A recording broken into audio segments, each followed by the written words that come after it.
प्रतिनिधि, मीडिया के प्रतिनिधि और जो भी लोग यहाँ उपस्थित हैं, हम भारत के आदिवासियों की तरफ से आपको हमारा जोहार, हमारा प्रणाम। सबसे पहले मैं आसाम की पुलिस प्रशासन पर दो बात जरूर रखना चाहूंगा। मुझे बड़ा आश्चर्य हुआ और ऐसा लगा कि आसाम में और पूरे देश में हमारी एक पुलिस प्रशासन की व्यवस्था है। प्रत्येक राज्य में एक डायरेक्टर जनरल ऑफ पुलिस होते हैं और प्रत्येक कमिश्नरी में कम बेसी क्यों हो रहा है, प्रत्येक कमिश्नरी में साउंड बढ़ा के रखो, हमको गला खराब हो जाएगा ना। इसको ऊपर एक ही प्रकार की पुलिस और प्रशासन की व्यवस्था पूरे देश में है। तो असम में पूरे राज्य के लिए एक डायरेक्टर जनरल ऑफ पुलिस होगा। उसी प्रकार कोई कमिश्नरेट में एक कमिश्नर ऑफ पुलिस होगा।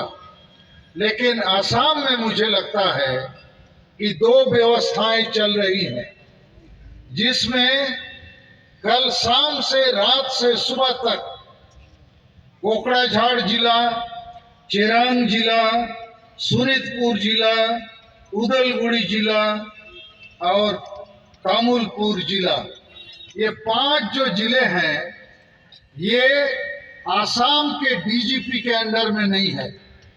यहाँ के एसपी जो हैं, सुपरिंटेंडेंट ऑफ पुलिस, ये अंडरग्राउंड ऑर्गेनाइजेशन के अंडर में है और ये देश के लिए खतरा है, सुरक्षा के लिए खतरा है, कानून के लिए खतरा है।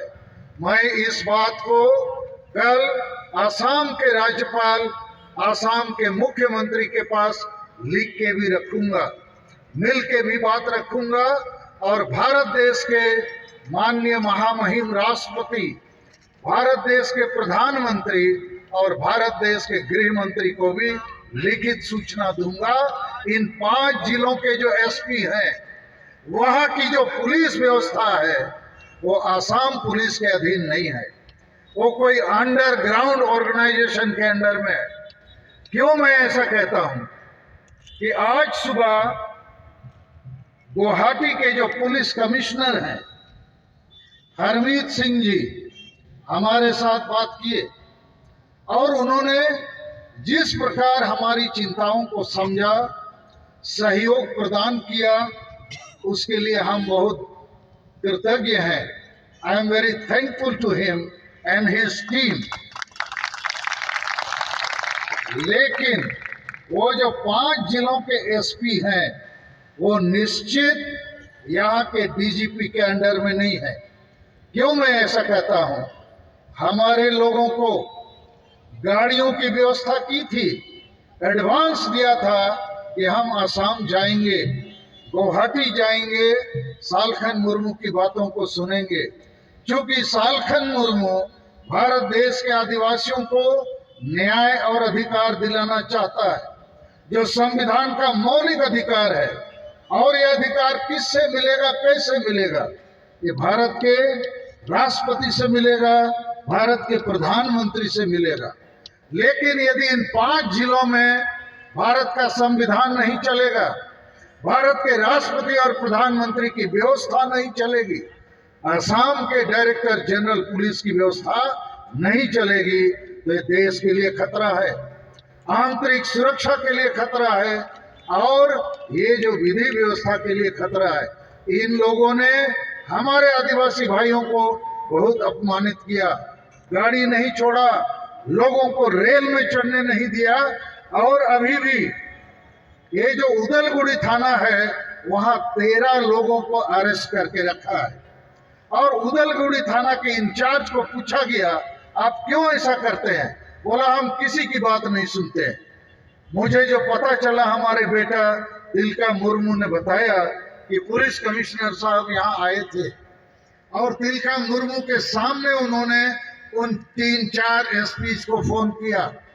ये आदिवासी सिंगल अभियान के लोग, सालखन मुर्मू के लोग शांति प्रिय लोग हैं। इनको रोक टोक करना ठीक नहीं है। इनको सभा में आने दिया जाए, गाड़ियों को भी छोड़ा जाए। लेकिन वो जो उदलगुड़ी थाना का इंचार्ज क्या कहता है, हम किसी की बात नहीं सुनते। क्या तुम उग्रवादियों की बात सुनते हो, नक्सलाइट की बात सुनते हो, पाकिस्तान की बात सुनते हो, विदेशियों की बात सुनते हो? एक पुलिस कमिश्नर की भी बात वो नहीं सुनता है, डीजीपी के भी अधीन नहीं है। ऐसा इसलिए हो सकता है, इन 5 जिलों के जो एसपी हैं, सुप्रिंटेंडेंट ऑफ पुलिस, ये बेलगाम लोग हैं। इनको देश से, समाज से, आदिवासी से कोई लेना देना नहीं है। तो ये बात मैं इसलिए पहले रखा, ये हम भारत के आदिवासियों के साथ हमेशा ऐसा ही हुआ है। और मैं ये कह सकता हूं, आज रात को ये गुवाहाटी रेलवे स्टेशन में कुछ पुलिस वालों ने हमारे लोगों का जितना बैनर पोस्टर था सब छीन लिया था। वहीं पर यदि हमारे लोग उनके खिलाफ में खड़े हो जाते, वहां हंगामा हो सकता था। और ऐसा ही हंगामा 24 नवंबर 2007 को यहीं गुवाहाटी में हुआ, बेलतोला में हुआ और सैकड़ों लोग मारे गए, गोलियों से मारे गए, नदी में फेंके गए और एक आदिवासी लड़की लक्ष्मी उरांव को नंगा करके इस शहर में घुमाया गया। और जो कुछ गुवाहाटी में हुआ था रात को और उन 5 जिलों में हुआ है, वो 24 नवंबर 2007 की याद दिलाता है। ये दुर्भाग्य है इस देश का। लेकिन आज हमारे पास द्रौपदी मुर्मू है, भारत के सर्वोच्च संवैधानिक पद में। हम उनके तक बात को पहुंचाएंगे। हमारे साथ माननीय प्रधानमंत्री नरेंद्र मोदी हैं, हम उनके तक बात को पहुंचाएंगे। और अभी मैडम सुमित्रा मुर्मू ने जो बात कही संताली भाषा में मैं बताना चाहता हूं। हमें 3:30 बजे रात को फोन किया गया कि गुवाहाटी रेलवे स्टेशन में हमारे लोगों को उनका बैनर पोस्टर छीना जा रहा है, उनको अपमानित किया जा रहा है और उन 5 जिलों से लोगों को आने से रोका जा रहा है। और यदि हमारे लोग भी भड़क जाते, हाथापाई में उतर जाते, तो निश्चित है ये घटना दुर्घटना में तब्दील हो सकती थी और 24 नवंबर 2007 का इतिहास दोहराया जा सकता था।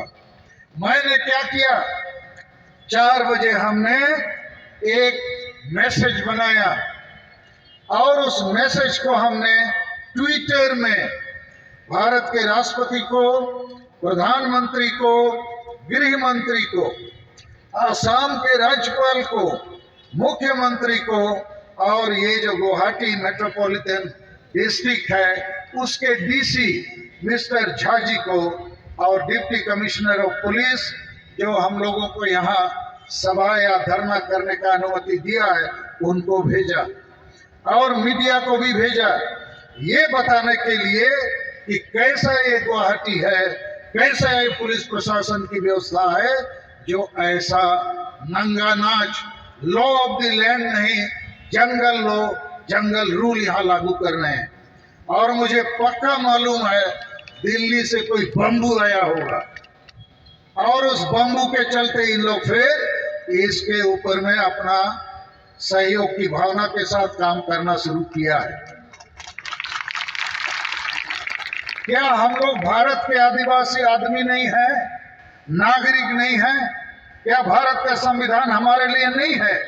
आज हम ये सभा क्यों कर रहे हैं कि हम आदिवासियों को क्यों हमारा धर्म का मान्यता नहीं मिलता है 75 सालों के बाद भी?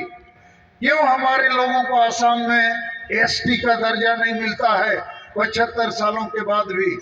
क्यों हमारी भाषाओं से पढ़ना लिखना, सरकारी काम और एम्प्लॉयमेंट या नियोजन नहीं होता है 75 साल के बाद भी। बंगाल, उड़ीसा, असम, बंगाल बंगालियों के लिए, उड़ीसा उड़िया, असम असमी। तो हमारा झारखंड प्रांत में हम आदिवासी क्यों मालिक नहीं बन पा रहे हैं? क्यों हमको भिखारी बनाया जाता है? क्योंकि वहां भी संविधान कानून लागू नहीं किया जाता है। तो ये सारी चीजों के लिए हम लोग झारखंड, बंगाल, बिहार, उड़ीसा, असम में लगातार जनसभाओं को आयोजन किया और दिल्ली में भी किया। 30 जून 2022 को दिल्ली में हम लोगों ने जंतर मंतर में ऐसा ही बहुत बड़ा धरना प्रदर्शन किया। बहुत बारिश हुई और उसके बाद भारत के राष्ट्रपति, प्रधानमंत्री और गृह मंत्री को ज्ञापन दिया। उसके बाद 20 सितंबर को उड़ीसा की राजधानी भुवनेश्वर में ऐसा ही सभा किया। वहां भी पानी गिरा जोर का, लेकिन हम लोगों ने वहां भी अपनी बातों को, अपनी मांगों को रखा। साउंड थोड़ा कम करो। उसी प्रकार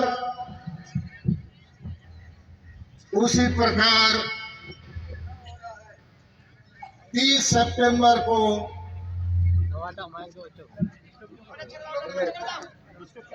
इसको रखो ना, एडजस्ट करेगा, इसको रखो।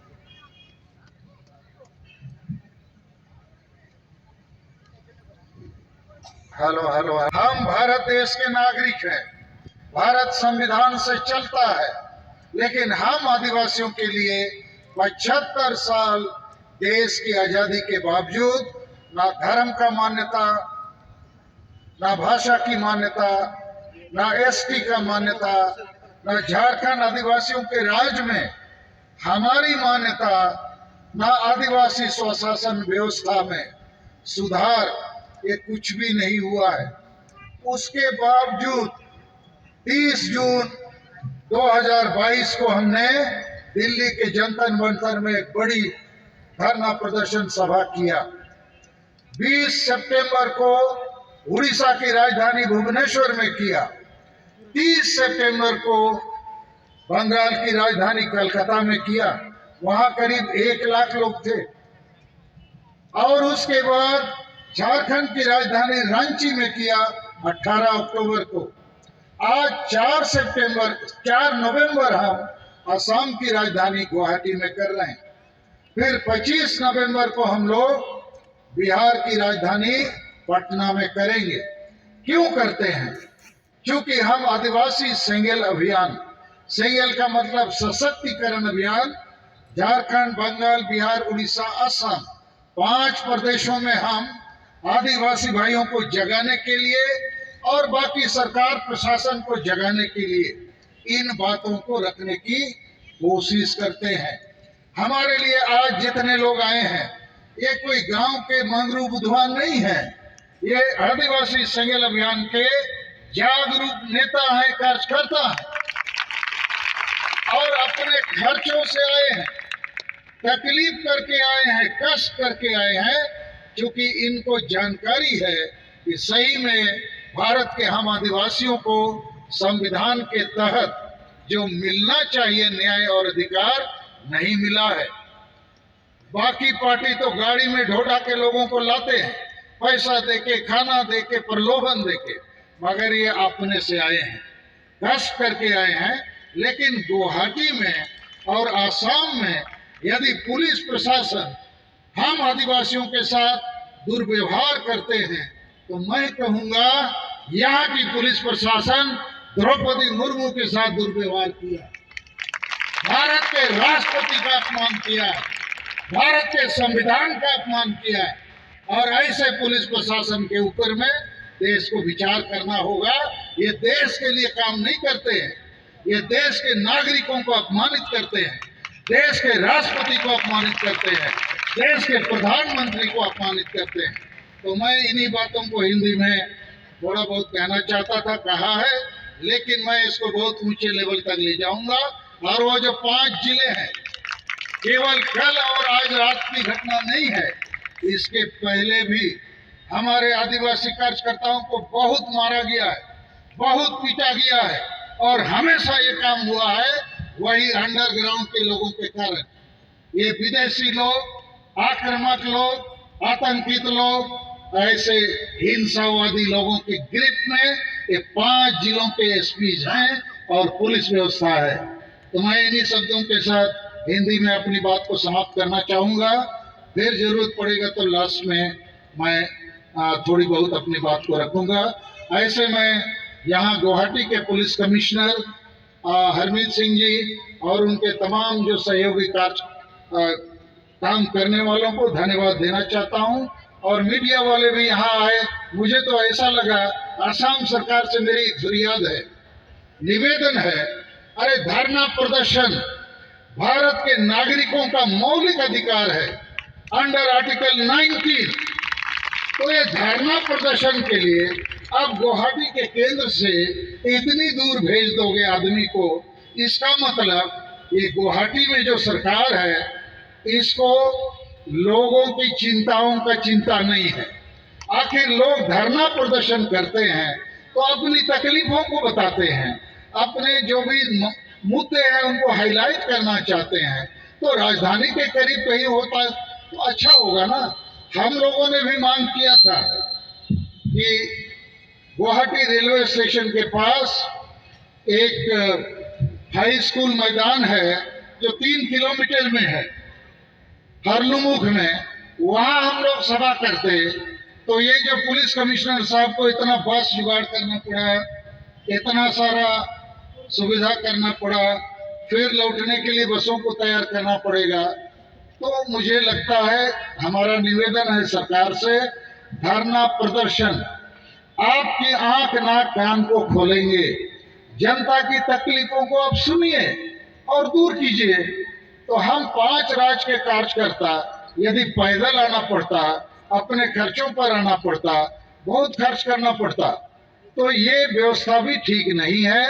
राजधानी के केंद्र में कहीं एक मैदान होना चाहिए, जैसे दिल्ली में जंतर मंतर है, इवन इंग्लैंड में वो लोग एक ऐसी जगह पर ये सब करते हैं ताकि केंद्र जगह में इन भावनाओं को, लोगों की तकलीफों को लोग सुन सके। तो मैं फिर एक बार आज की सभा में आप सभी जो लोग आए हैं, हमारी तरफ से जोहार, धन्यवाद। कष्ट करके आप आ सके हैं।